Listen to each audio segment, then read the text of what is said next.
هنعمل منظم اقلام تحفة من الزجاجات الفاضية. اول حاجة هنحتاجها ازازة فاضية، هنبتدي نقطعها على الخط ده او على حسب الطول اللي احنا محتاجينه.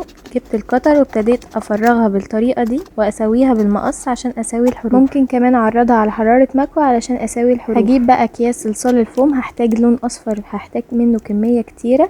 هبتدي اجيبه بالطريقة دي وابتدي اقسمه لكور صغيرة علشان اعمل وش البطوط. مش شرط تكون الكور مقاساتها متساوية، يكون مقاساتها عشوائي علشان يبقى فيه تباين واختلاف في الاحجام.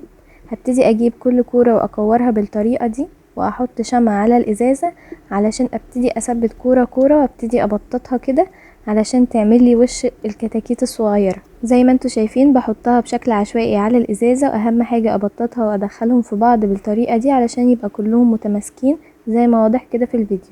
هحطها شوية تنشف في الهواء علشان ابتدي الخطوة اللي بعد كده، وهي اني هجيب صلصال فوم باللون الاورنج، ابتدي اخد منه قطع صغيرة علشان اعملها كورة صغيرة علشان اعمل بق الكتاكيت الصغيرة. هبتدي احطها بالطريقة دي بشكل عشوائي برضو، اجيب اي سكينة اضغطها من النص بالطريقة دي علشان يديني شكل بق الكتاكيت الصغيرة.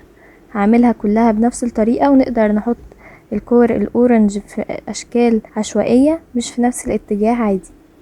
وده كده شكلها بعد ما عملتها كلها. هجيب اي قلم عندي، قلم جاف او قلم فلوماستر او قلم دوكو اسود، وابتدي ارسم ملامح الكتاكيت الصغيرة. هعمل ملامح بطريقة عشوائية زي ما انا عملت كده، او ممكن نعمل اي ملامح تانية على حسب احنا عايزين، او نوحد ملامح الكتاكيت.